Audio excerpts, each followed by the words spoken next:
Hello friends, कैसी बाटी आप सब। भोजपुरिया रसोईयन ब्लॉग में आपके बहुत बहुत स्वागत बा।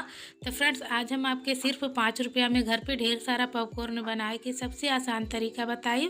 तो आज की रेसिपी बहुत ही डिफरेंट और यूनिक बा, तो वीडियो के आप बिल्कुल भी स्किप न कल जाए। आज हमनी के पॉपकॉर्न न बालू रेत में भूजब और ना ही नमक में। आधा चम्मच नमक में हमनी के ढेर सारा पॉपकॉर्न घर पे बनाए, वो भी सिर्फ 5 मिनट में। तो फ्रेंड्स, चलिए देर कोना बात के चलिए एक बनावल स्टार्ट कर जा। तो फ्रेंड्स, ये देखिए हम पॉपकॉर्न बनावे खातिर पॉपकॉर्न के दाना ले बाटी। तो फ्रेंड्स, आप देख सकेली ये छोटा वाला दाना है, तो हमनी के ये छोटा वाला देसी दाना लेवे के है। यही से पॉपकॉर्न बनेला। अब दूसर बड़ा वाला दाना लेते वो बिल्कुल भी नहीं फूटी। और 10 रुपया के हम किराना स्टोर से मंगौले बाटी। तो कोनो भी किराना स्टोर पे आपके ये बहुत ही ईजिली मिल जाई। और 10 रुपया में आप फ्रेंड्स बहुत ढेर सारा पॉपकॉर्न बना के तैयार कर सकेली। तो फ्रेंड्स, हम ई दाना 10 रुपया के मंगौले हैं, तो अभी दाना ज़्यादा बा, तो हम एकर आधा ही भूनब। तो फ्रेंड्स, चलिए एके भूनल स्टार्ट कइल जा। तो फ्रेंड्स, पॉपकॉर्न बनावे खातिर हम यहाँ पर कढ़ाई रख दिल बाटी गरम होके खातिर। तो हम लिड वाली कढ़ाई ले बाटी। अगर आपके पास ये कढ़ाई नाई बा तो आप कुकर भी एक जगह पे ले सकेली। एमन हम 1 बड़ा चम्मच तेल डाल दिल बाटी। हम सरसों के तेल डालले बाटी, आप कोनो भी तेल यूज कर सकेली। तेल के हमनी के अच्छी तरीका से गरम कर ले के गैस के फ्लेम मीडियम रखे के।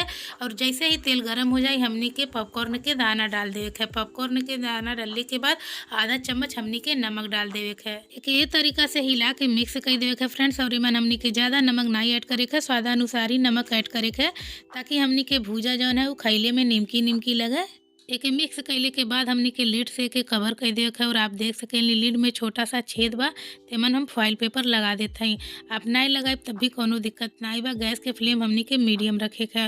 और ये देखी भूजा फूटल भी स्टार्ट हो चुकल बा। जितना मज़ा पॉपकॉर्न खैले में आवेला उतना ही मज़ा के बनौले में भी आवेला। आप एक बार ज़रूर इस तरीका से ट्राई करब।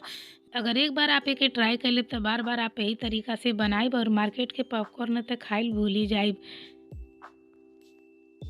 तो फ्रेंड्स, ये देखिए हमारा सारा पॉपकॉर्न फूट चुकल बा। अब हमनी के गैस बंद कर देवे के, नहीं तो नीचे से जल जाई। और आप देख सकेली पूरा कढ़ाई भर चुकल बा। आधा ही पॉपकॉर्न हमनी के बनौली है और कढ़ाई पूरा पॉपकॉर्न से भर चुकल बा। और देखने में कितना अच्छा लगता। तो आप भी ये ठंडी के मौसम में गर्मा गर्म पॉपकॉर्न घर पे बनाई और ताज़ा ताज़ा पॉपकॉर्न के मज़ा लें। तो फ्रेंड्स, कैसन लगल आज के रेसिपी। अगर रेसिपी अच्छा लगल हो तो नीचे एक लाइक के बटन बा, आपको ज़रूर प्रेस कर ले। और अगर आप हमारे चैनल पे नया बाटी ऐसा ही डिफरेंट और यूनिक रेसिपी आप देखल चाहते हैं तो हमारे चैनल भोजपुरिया रसोईयन ब्लॉग के आप ज़रूर सब्सक्राइब कर लेब। और बेल आइकन के प्रेस कर बिल्कुल भी ना भूलब, ताकि हम कोनो भी वीडियो अपलोड करी तो ओकर नोटिफिकेशन आपके पास सबसे पहले पहुँचे। और भोजपुरिया रसोईयन ब्लॉग के अपन कीमती समय देवे खातिर आपके बहुत बहुत धन्यवाद। तो फ्रेंड्स, फिर मिलल जाए अगले वीडियो में कोनो नई रेसिपी के साथ। तब तक के लिए बाय, टेक केयर।